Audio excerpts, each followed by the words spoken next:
درود پاک پڑھیں اللہم صلی علی سیدنا و مولانا محمد وعلی آل سیدنا و مولانا محمد بارک وسلم صلاۃ و سلام علیک یا رسول اللہ صلی اللہ تعالی علیہ وسلم۔ بسم اللہ الرحمن الرحیم۔ بہار شریعت سے اب تک جو بیان ہوا تھا وہ پاکی ناپاکی کے تعلق سے، وضو کے تعلق سے، غسل کے تعلق سے اور تیمم کے تعلق سے، اور کون چیزیں پاک ہیں، کون سی چیزیں ناپاک ہیں، یہ ساری چیزیں ہوتی ہیں نماز کے باہر۔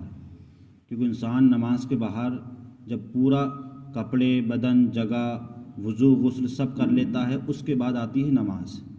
تو اب تک جو بیان ہوا تھا وہ اس تعلق سے ہوا تھا، لیکن اب جو بیان ہوگا وہ نماز کے تعلق سے ہوگا کہ نماز کی قرآن و احادیث میں فضیلت کتنی ہے، چھوڑنے پر گناہ، عذاب اور وعیدیں کتنی ہیں، نماز کا طریقہ کیا ہے، اس کی ترکیب کیا ہے، اور نماز کی اہمیت کیا ہے۔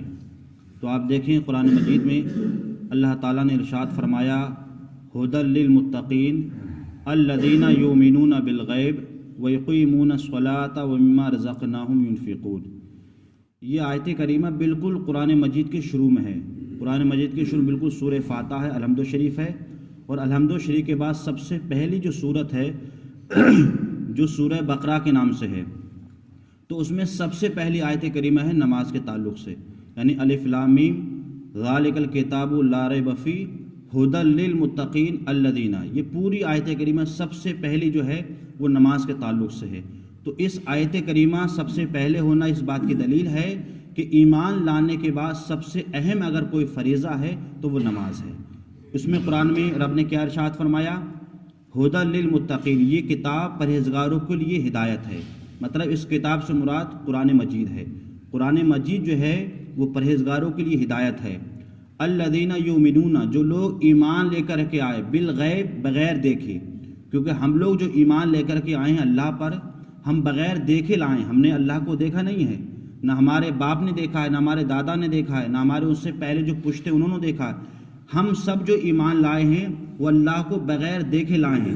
اب کس کی شہادت پر لے کر آئیں؟ اللہ کے رسول نے فرمایا تھا کہ اللہ ایک ہے، اس لیے ہم کلمہ پڑھتے ہیں کہ اشہد ان لا الہ الا اللہ و اشہد ان محمدا عبدہ و رسولہ، کہ میں گواہی دیتا ہوں کہ اللہ ایک ہے اور اس کے سوا کوئی معبود نہیں، اور میں گواہی دیتا ہوں کہ محمد صلی اللہ علیہ وسلم اللہ کے بندے، اس کے رسول ہیں۔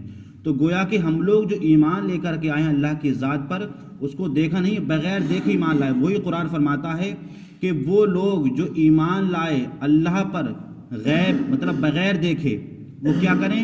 سب سے پہلے تو ایمان لے کر آئے۔ اب ایمان لانے کے بعد ان پر کیا ضروری ہے؟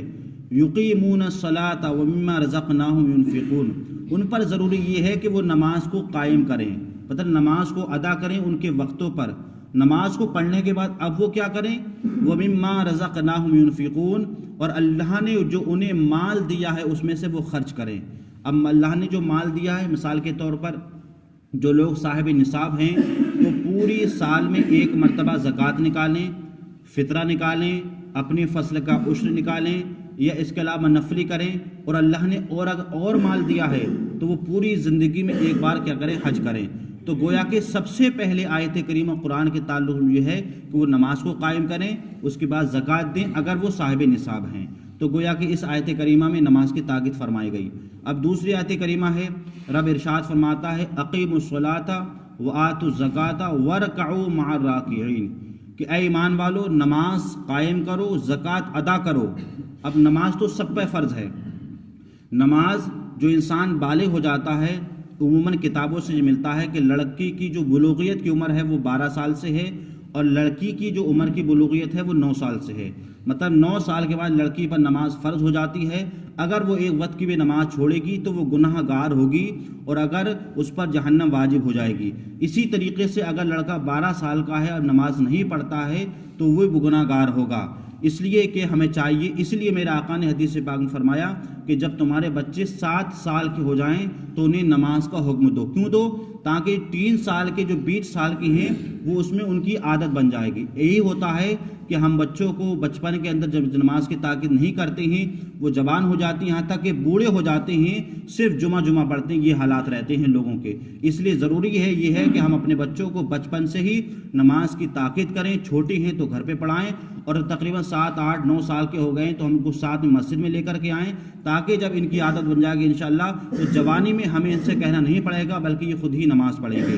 اس لیے قرآن فرماتا ہے کہ نماز قائم کرو، زکوٰۃ دو، اور رکوع کرنے والوں کے ساتھ رکوع کرو۔ مطلب رکوع کرنے والے سے مراد یہاں پر ہے جماعت کے ساتھ، مطلب امام جب رکوع کرتا ہے آپ بھی رکوع کرو، تو گویا کہ جماعت کے ساتھ نماز پڑھنا یہ کیا ہے؟ واجب ہے، اور جماعت کے ساتھ جو نماز پڑھی جاتی ہے اللہ تعالیٰ 70 گنا زیادہ اس میں ثواب عطا فرماتا ہے۔ تو ہمیں حتی الامکان کوشش یہ کرنا چاہیے کہ ہم نماز جو پڑھیں وہ تنہا نہ پڑھ کر کے جماعت کے ساتھ نماز پڑھیں۔ اور قرآن کریم میں اللہ تعالیٰ نے یہ بھی ارشاد فرمایا کہ حافظوا علی الصلوات والصلاۃ الوسطی وقوموا للہ قانتین۔ اللہ ارشاد فرماتا ہے کہ تمام نمازوں کو، مطلب 5 وقتہ نمازوں کو ادا کرو، خصوصاً عصر کی نماز کی محافظت کرو، اور اللہ کے حضور ادب سے کھڑے رہو۔ اچھا، عصر کی نماز کی تاکید قرآن نے کیوں فرمائی؟ کیونکہ عصر کی جو نماز ہے وہ بیچ کی نماز ہے، فجر، ظہر، اس کے بعد عصر، پھر مغرب، پھر عشاء، تو گویا کہ بیچ کی نماز جو ہے وہ عصر ہے، اور عصر کے تعلق سے قرآن نے فرمایا کہ تمام نمازیں تو پڑھو لیکن خصوصاً نماز عصر کی زیادہ محافظت۔ کیوں؟ کیونکہ یہ بیچ والی نماز ہے۔ جیسے ہم اپنے تجربے میں دیکھتے ہیں کہ ہم کوئی بھی چیز اگر خریدتے ہیں یا دیتے ہیں یا ہم پسند کرتے ہیں تو بیچ والی چیز پسند کرتے ہیں۔ آپ نے دیکھا وہ زیادہ قیمت والی نہیں، زیادہ کم ریٹ والی نہیں، جو بیچ کی چیز ہوتی ہے، تو آپ نے دیکھا ہوگا کہ جو درمیانی چیز ہوتی ہے وہ زیادہ بہتر ہوتی ہے، زیادہ مناسب ہوتی ہے۔ اس لیے قرآن نے بھی یہ کہا کہ سب نمازیں پڑھو لیکن خصوصاً نماز عصر کی زیادہ محافظت کرو۔ تو اس لیے ہمیں چاہیے کہ ہم خصوصاً یہ کوشش کریں کہ نماز ایک ایسا رکن ہے کہ جو ہر ایک پر فرض ہے۔